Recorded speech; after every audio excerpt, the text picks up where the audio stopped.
In dentistry, a gap or space between two teeth is referred to as diastema, and it is most frequently found between the upper front teeth or incisors. This gap can vary in size and can occur anywhere in the mouth, but it's most often associated with the front teeth. Diastemas can happen naturally or be caused by a number of factors such as labial frenulum, microdontia, mesodense, peg-shaped lateral incisors, agenesis, cysts, habits such as finger sucking, tongue thrusting, or lip sucking, dental malformation, genetics, proclinations, dental skeletal discrepancies, and imperfect coalescence of interdental septum. A 25-year-old male patient came to the Department of Conservative Dentistry and Endodontics with a chief complaint that his upper and lower front teeth were spaced apart. A preliminary examination found no temporomandibular joint abnormalities or facial asymmetry. The lip morphology, lip length, and lip line were evaluated. The lip symmetry and volume were both average. A 3 mm incisal show during a resting smile and an interdental papilla and 0.5 to 1 mm of marginal gingiva during a full smile were also discernible. An intraoral examination revealed diastemas in the upper and lower anteriors as well as an imbalance in the upper's tooth length to width ratio. There was a 4 mm overjet and a 3 mm overbite respectively.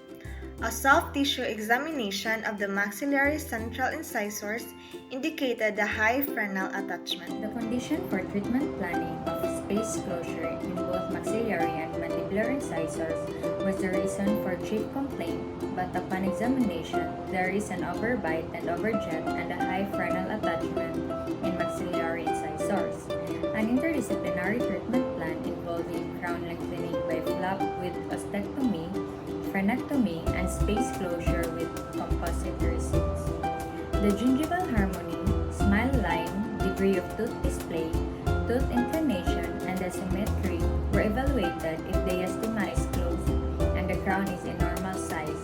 This provides a good occlusal relationship and anterior aesthetics. So, for the collaboration, an interdisciplinary treatment plan involving frenectomy, crown lengthening by flap with ostectomy, followed by diastema closure with composite resins, was implemented, and it involves collaboration among the following dental specialists. First is the general dentist, which conducted the preliminary intraoral and soft tissue examination. This is followed by the periodontist, which is involved in pre-planning protocol for the gingival senate correction, for the clinical assessment of periodontal parameters, and the periodontist also collaborated with the oral and maxillofacial surgeon to perform surgical crown lengthening. The third specialist that was involved in this interdisciplinary approach was the oral and maxillofacial surgeon. So the oral and maxillofacial surgeon collaborated with the periodontist to perform surgical crown lengthening. He or she also performed frenectomy and ostectomy, and he or she prescribed post-operative medications. And lastly, restorative dentist, which performed diastema closure with composite resins and polishing of the restoration. Procedures and technique. In frenectomy, papillary penetrating type of frenal attachment was observed between the central incisors.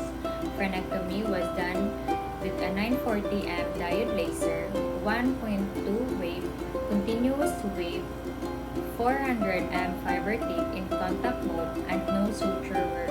Crown lengthening. A surgical stand was prepared for crown lengthening with clear acrylic in the maxillary study model. The gingival zenith were created at the new position in the stone model with the help of the T-tip of the true gauge, and the surgical guide was trimmed to this level. The prepared surgical guide was transferred to place incisions at the new gingival zenith positions in the maxillary arch, clavicular incisions and flap reflections. The bones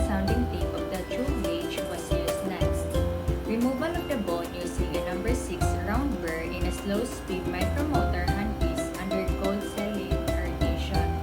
The immediate post-operative assessment was performed with a true gauge to demonstrate the corrected ground height-width ratio in upper right lateral incisors. The flap was then approximated with a 4 to 0 picrale suture. The width of the central incisors was calculated by the width equation and length to width proportion, and wax mock-up was made. Quadrant isolation from premolar to premolar. Shade A1 was selected before tooth dehydration. The teeth were etched for 30 seconds, rinsed and air dried. Universal bonding agent was applied, dried to avoid cooling of the adhesive, and then polymerized for 20 seconds with a LED curing light. With the wax mock-up, a putty index was made in addition silicone. This index was then transferred intraorally and a palatal shelf was created with a transparent shade resin. A contoured sectional matrix was used for the proximal restoration with one end slightly tucked into the sulcus. Finishing was done with proximal strips and ultrafine diamond points in a slow speed handpiece, followed by 30 fluted tungsten carbide burr. Horizontal and vertical micro and macro anatomy were incorporated in the planar area under magnification. Polishing of the restoration was carried out using octopole kit, and then repeat the procedure in the mandibular central incisor. The results and outcomes of the treatment are shown in the following pictures. The first picture shows the patient's smile before treatment, and the second picture shows the patient's smile after treatment. For the clinical improvements, the patient aesthetics were greatly improved because the issues during pre-operative assessment, such as the smile line, no facial symmetry, gingival harmony, high frenal attachment, and the evident diastema were resolved. For the patient's satisfaction, the patient was highly satisfied with the treatment plan and its outcome. Since the patient did not want to undergo the first line of treatment, which was orthodontics, an alternative treatment plan was followed, which was a resto-perio intervention.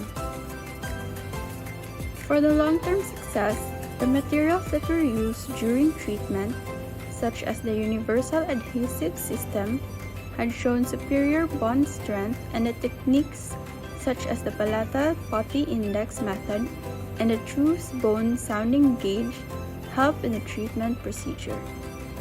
So let's now move on to the discussion. So this paper introduces a new diastema classification focused on perio restorative approach. During the treatment phase, a tooth proportion gauge was used in the pre-op assessment of tooth proportion, and frenectomy was performed using a diode laser.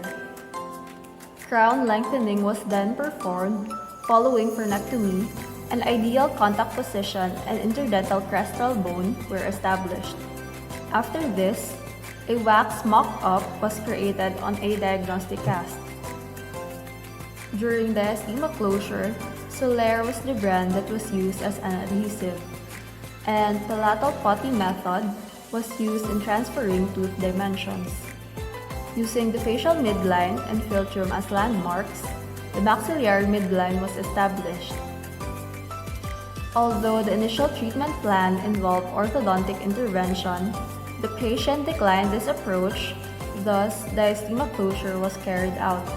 We conclude that the diastema between the teeth causes an unbalanced appearance in the patient's face, which has a detrimental impact on the patient's smile, psychology, and everyday activities. Numerous factors have been implicated in the emergence of diastema.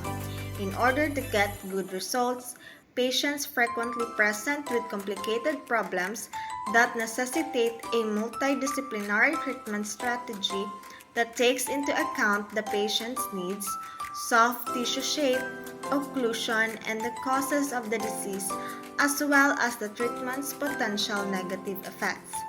A new classification, the ATAC or Anatomic and Therapeutic Classification, for the management of diastemas was proposed due to a lack of recent research on the classification of diastemas and a multidisciplinary approach to management. This case study demonstrates the application of the suggested classification for the treatment of diastemas, which calls for perio-restorative treatment utilizing a choose proportion gauge to attain the desired aesthetics.